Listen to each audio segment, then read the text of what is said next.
Fala pessoal, o programa Tá Ligado começando e hoje nós vamos falar sobre o longa Passagens Secretas, que está em cartaz em várias cidades aqui da nossa região, e nós convidamos o diretor do filme, Rodrigo Grota, para bater um papo e contar um pouquinho sobre os bastidores dessa grande produção. Então não sai daí, o programa está começando, roda a vinheta.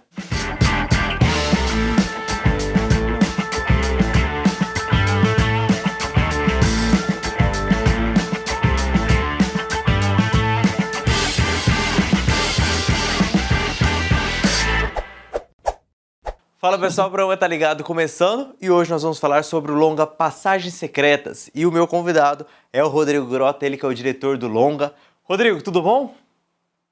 Tudo bem, Luan? Prazer conversar com você aqui novamente, muito massa. Rodrigo, já vamos iniciar aí para o pessoal já poder entender e conhecer um pouquinho mais sobre o longa. O que é o Passagens Secretas?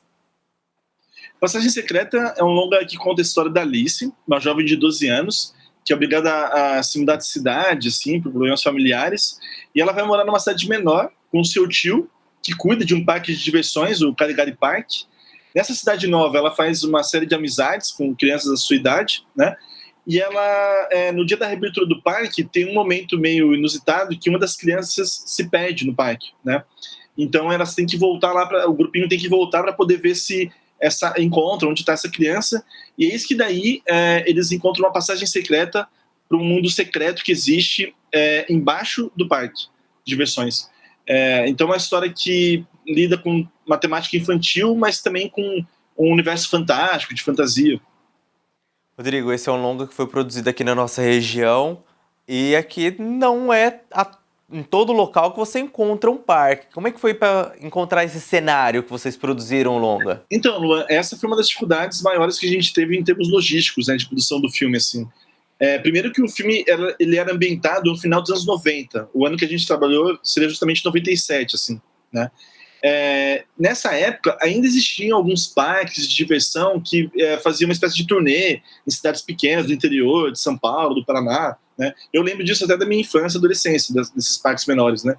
E daí, a gente fez uma parceria com uma empresa aqui de Londrina que tem uma rede de parques, né? E que mantinha no seu depósito, no seu acervo, brinquedos daquele período histórico, do final dos anos 90. Então, o que a gente fez foi selecionar os brinquedos que a gente achava que eram interessantes para o filme e montar esse parque no Jardim Cafezal, aqui em Londrina, acho que na zona sul da cidade. E a gente tentou criar o parque e deixou meio que uma movimentação totalmente aberta ao bairro ali onde a gente estava trabalhando. Então, as cenas que você viu no trailer, no teaser e tal, que se passa no parque, quando você vê toda aquela figuração ali participando, são as pessoas reais que moram no bairro, que foram ao parque como se fosse um parque real mesmo. Mas aí, ao mesmo tempo que as pessoas estavam se divertindo no parque, a gente estava filmando as nossas cenas que a gente tinha planejado em alguns pontos específicos do parque, usando tudo em configuração, né? Eu acho que todo mundo sabia que era um filme, né? Todo mundo assinou um termo de autorização de uso da imagem e tal. A gente também pediu para algumas pessoas, assim, não usarem camisas que tivessem, sei lá, alguma palavra mais ofensiva, ou alguma coisa, conotação política, até porque era um filme infantil. Mas a gente conseguiu mais de 200 figurantes, né? E de pessoas que super se divertiram, até porque muitas crianças ali nunca tinham ido ao parque de diversões. Rodrigo, como é que funciona quando se fala aí em pesquisa? Porque o filme se passa no final dos anos 90 e hoje, nós 2022, o cenário é totalmente outro, a realidade é outra, as tecnologias são diferentes e para não ter aquele erro de continuidade, como é que funciona essa pesquisa? Legal essa pergunta, Luan, porque já são 25 anos, né, de diferença, se você for pensar 97 para 22, e na época, em 97, eu tinha 18 anos, assim. Então, a vantagem, acho que o primeiro ponto que a gente tem é quem está criando a história ter vivenciado esse período histórico. Se a pessoa vivenciou esse período histórico, ela já vai ter, né, a sua própria experiência pessoal. No caso, a roteirista, Roberta Takamatsu, tem mais ou menos a minha idade, um pouco mais nova e tal. Ela vivenciou também no final dos anos 90. Eu vivenciei, eu achava muito interessante retratar esse período, até porque eu acho que a gente tem hoje uma nostalgia muito grande pelos anos 80 e esquece também que tinha uma magia também dos anos 90, sabe? Antes da internet e tal, dos celulares. E a gente partiu dessa bagagem pessoal, mas depois, lógico, a equipe de arte, principalmente de figurino, Luan, teve que fazer uma pesquisa um pouco mais aprofundada Até porque, assim, as roupas que a gente usava em 97 não eram só exatamente as roupas que estavam saindo naquele ano, né? Às vezes você usa um tipo de roupa também que era um pouco mais antigo, um modelo até dos anos 80 e tal. Na verdade, tudo meio que se mistura, né?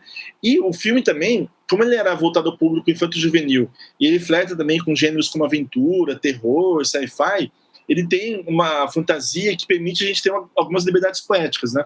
Então, alguns adereços, assim, alguns objetos de cena dentro da casa dos personagens, ou também algumas roupas, a gente tinha uma liberdade de fazer, por exemplo, uma camisa que talvez uma criança não usasse nos anos 90, mas eu achei interessante usar. Vou dar um exemplo.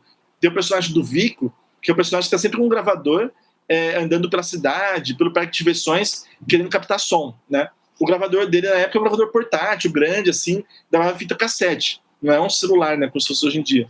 E aí ele usa uma camisa, por exemplo, do Zé do Caixão, né, que é um ícone do cinema brasileiro e tal. Eu lembro que em 97, sei lá, com 16, 17 anos, eu conheci o Zé do Caixão, né? Hoje, talvez, uma criança talvez não saiba do Zé do Caixão, assim.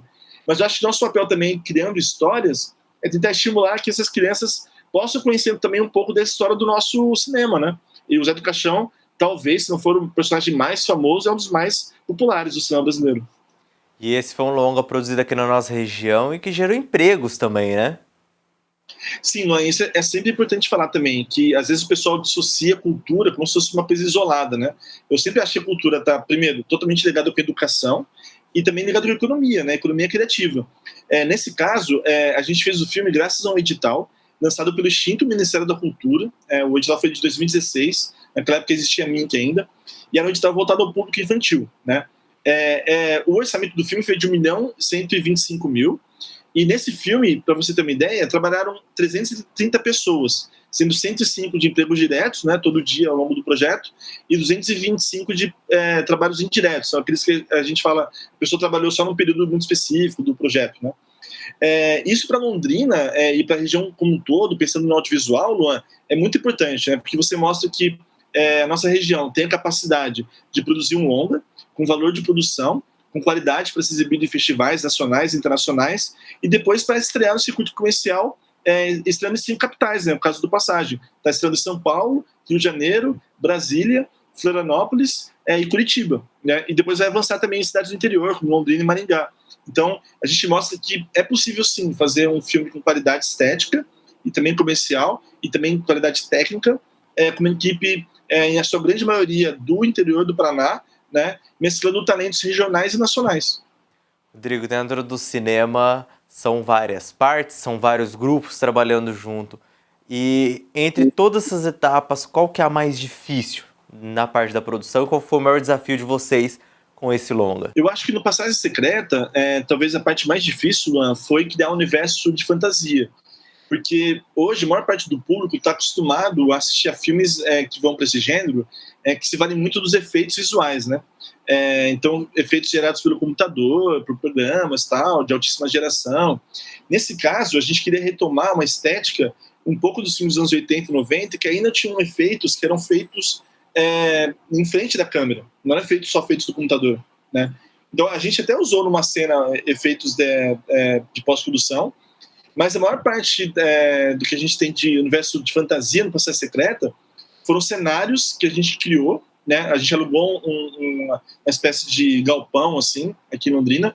A gente criou cenários bem grandes mesmo, assim, lá, para dar a sensação um pouco mais realista e também, como que eu poderia dizer, assim, meio old school, assim, tipo mundo real, concreto, para as crianças também atuarem, sentindo também a fisicalidade do cenário, né? Então, assim, tem um exemplo de uma cena que, quando elas entram nesse universo embaixo do parque, elas caem pela passagem secreta, né? E caem num lugar que está cheio de coisa antiga, coisa meio legada do parque e tal, e daí cai um monte de areia, de pó sobre eles. Toda essa parte que eles atravessam na parte inferior do parque são sensações que eles tiveram fisicamente ao fazer o filme, assim. Depois que eles tentam sair de lá também e tal. Então, nesse sentido, é um cinema mais físico, né? E daí, a direção de arte, a cenografia, quem fez a direção de arte foi o Júlio Vida, que é daqui de Londrina.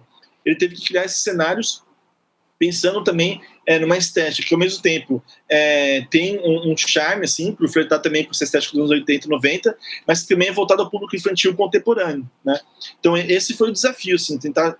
por exemplo, eu cresci muito vendo esses filmes dos anos 80, que tinham esse universo fantástico, e também a produção da TV Cultura infantil. A ideia era tentar dialogar com as crianças dessa nova geração que também tivessem abertas a esse tipo de filme.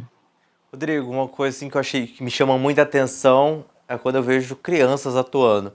Porque trabalhar com adultos a gente já espera uma maturidade, mas agora com crianças o desafio é um pouquinho maior e pelo que a gente vê nos bastidores, eles estão bem preparados, né? Sim, eu tinha trabalhado com crianças já na série Super Família, né? Que foi daí um trabalho também extenso e tal. E eu adoro trabalhar com crianças, assim. Eu acho que eles têm uma energia incrível que eles trazem para você, de ideias. E às vezes você precisa só descrever a cena muito rapidamente, que eles já captam isso instantaneamente e já conseguem tornar isso algo real, assim, né? Nesse caso, a gente já tinha essa experiência então com esses atores, com essas atrizes, já conhecia o talento deles, né? E o nosso trabalho ali, no meu caso da direção, era tentar encontrar essa sintonia, assim, entre esse quarteto, né? Que a gente tem 4 protagonistas ali, né? Porque às vezes tem um ator que é mais instintivo, às vezes tem outro que você precisa explicar melhor a cena, tal. Às vezes tem outro que você tem que dar mais ou menos o ritmo da cena, tentar, não, um pouco mais devagar, não, um pouco mais rápido, né? Eu acho que nosso papel dirigindo um filme é tentar saber a melhor forma de contribuir para que o ator e a atriz façam o seu melhor desempenho, né? A gente está ali para tentar ajudar os atores a terem melhor desempenho. E, lógico, tentando também que esse desempenho tenha uma sintonia com a proposta estética do filme como um todo, né? Mas eu adoro trabalhar com as crianças, é sempre um alto clima, assim, alto astral. Eu prefiro trabalhar com pessoas que estão com muita energia, daí você precisa domar essa energia, do que trabalhar com pessoas que estão com baixa energia, que você tem que levantar e tal. Nesse caso, as crianças sempre estão com alta energia. Mas, ó, Rodrigo, a gente vai para uma pausa, para o intervalo, mas, pessoal, não sai daí, porque na volta nós vamos conhecer um pouquinho mais sobre os atores que participaram dessa grande produção. Eu já volto.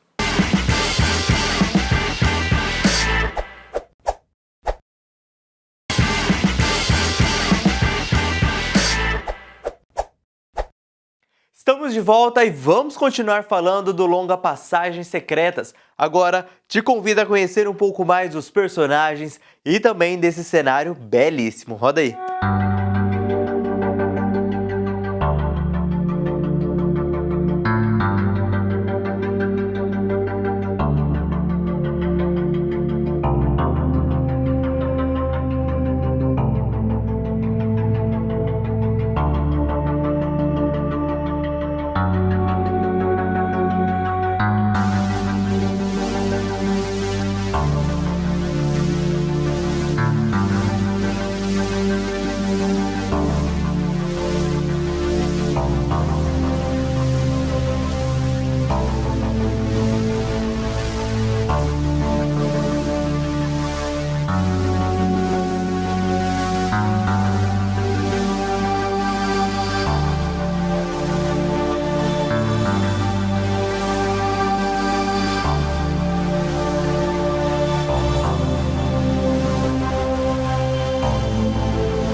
O mais desafiador foi realmente atuar num filme, que é uma experiência completamente diferente e nova para mim, e ao lado da minha filha. Então, no começo a gente ficou um pouco, nós duas ficamos receosas e na dúvida de como seria, mas está sendo fantástico, assim, está sendo muito legal estar ao lado dela nisso. Uma cena que eu gostei muito de fazer foi, eu acho que a primeira cena mesmo que eu filmei, e foi quando eu me despeço dela e faço com que ela vá embora, né? Que eu levo ela embora de casa. Essa cena foi muito legal, assim, foi bem emocionante e especial para mim.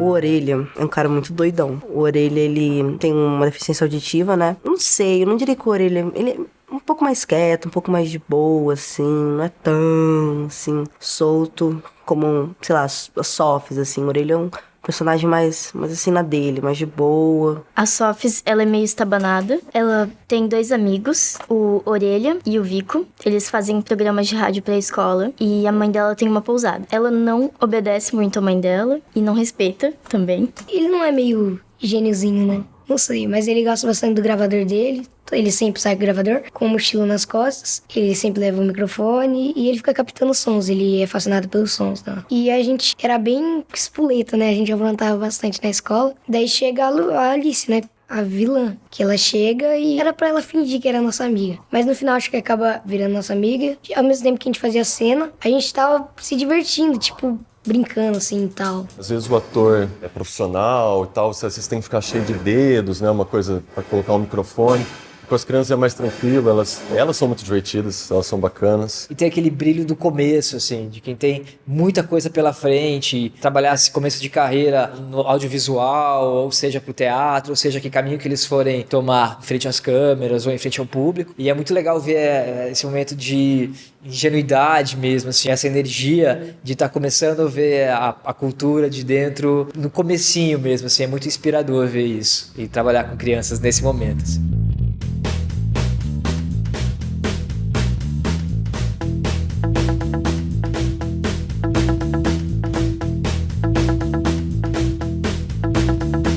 Muita dificuldade para conseguir primeiro um parque, não tinha. Então foi muita andança, eu entrei muito em contato com muito parque itinerante, porque não podia ser parque indoor. Em Londrina, em região, só tem parque indoor dentro de shopping, não podia ser isso. Então foi esse transtorno para conseguir e a gente acabou conseguindo. E depois conseguiu, foi o transtorno, a gente conseguiu um lugar em Londrina em que pudéssemos montar isso, né? Um terreno de Londrina que a prefeitura nos liberasse para poder montar. É uma burocracia tremenda para isso, a gente viu o quanto é difícil, um jogando para um lado, um jogando para o outro, ninguém ajudando. Mas, deu tudo certo.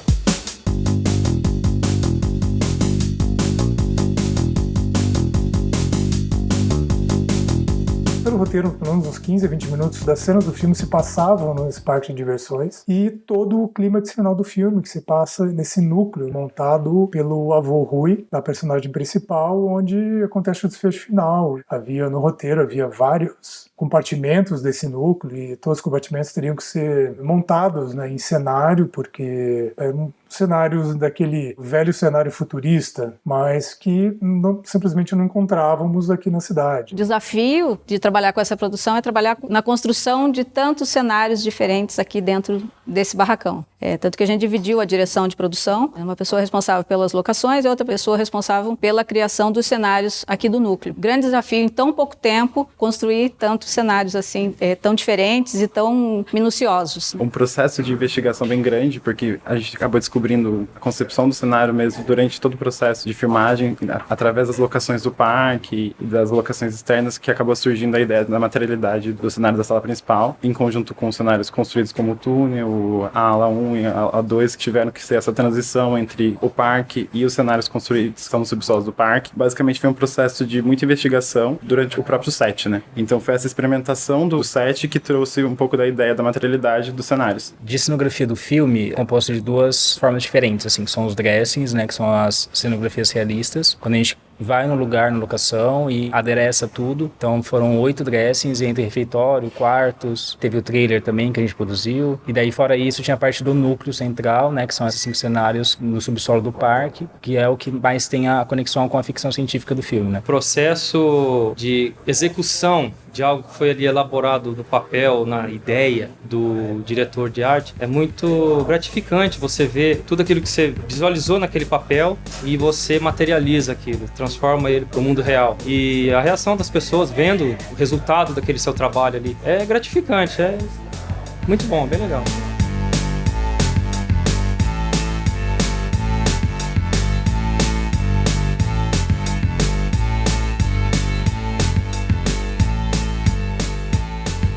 A gente queria completar com pessoas um pouco mais conhecidas no mercado nacional, até para ajudar também nessa comercialização. E desde o começo a gente já pensou também na figura do Fernando Alves Pinto, para ser um dos papéis coadjuvantes na história, que era do tio Heitor, mas que, apesar de ser coadjuvante, ele tem um papel importante, direciona um pouco o filme para uma mudança de tom dentro do filme. Então foi importante essa experiência dele já de muitos anos como ator, as várias vivências que ele já teve no audiovisual do país e fora. Gabinete do Dr. Caligari.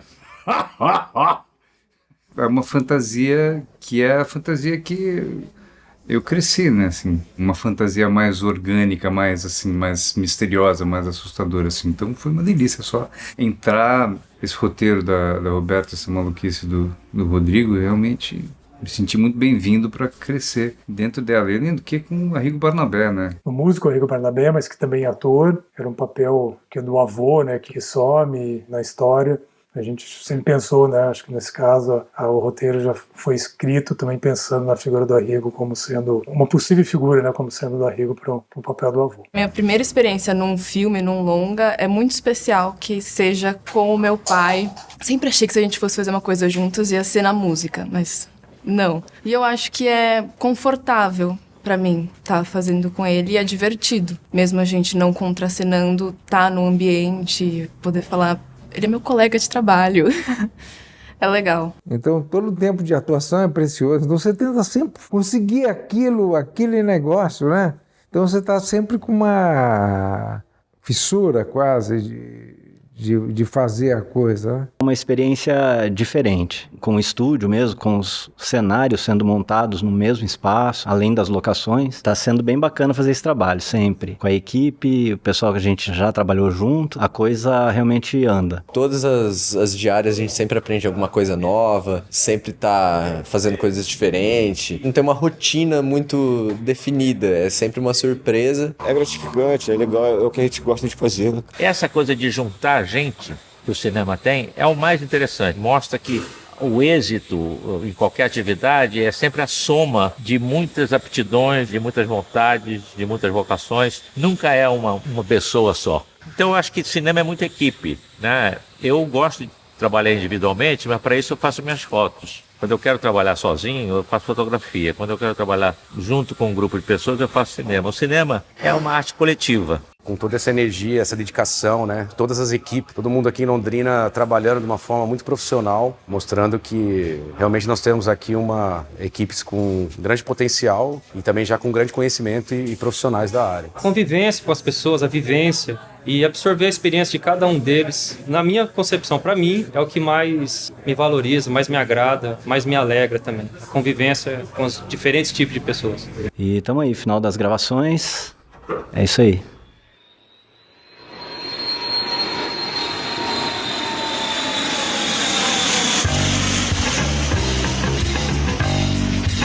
Bacana, pessoal. Vocês acabaram de conhecer um pouquinho mais da história desses personagens. E, Rodrigo, agora eu quero saber de você. Como é que tá funcionando o lançamento? Ele já participou de festivais do filme ou vai começar essa jornada agora? Então, o filme estreou há um ano na Mostra de Cinema de Tiradentes, que é uma mostra muito importante, tem em Minas Gerais. Foi a quinta vez que a gente participou dessa mostra. Depois de Tiradentes, teve uma exibição no festival na Rússia, e foi presencial, em maio do ano passado. Achei muito louco, assim, porque daí as crianças russas puderam ver o filme com legendas e tal. Achei isso fantástico. Eu queria poder ter participado dessa experiência e tal. Né? Mas no Brasil a gente estava em altíssima, né, por causa da variante do coronavírus.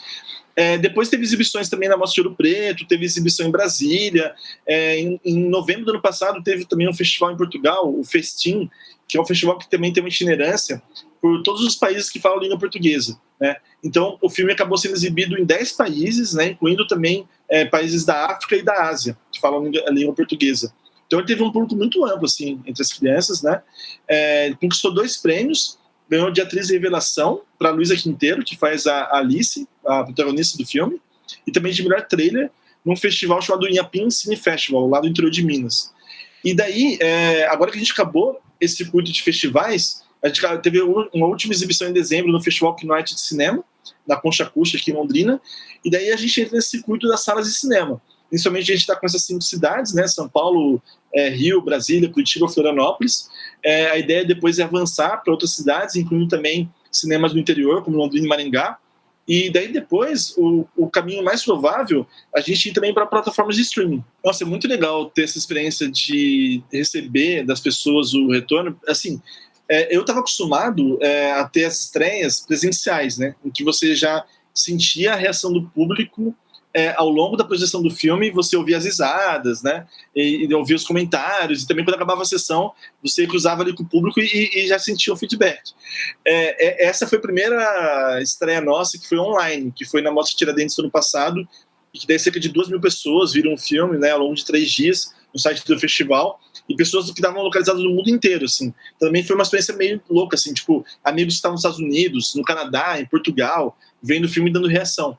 Mas foi muito interessante também ver que agora a reação vem já como algo publicado, assim. Por exemplo, no Instagram, que a gente tem da produtora, e no meu perfil pessoal, por exemplo, eu recebia várias marcações, né?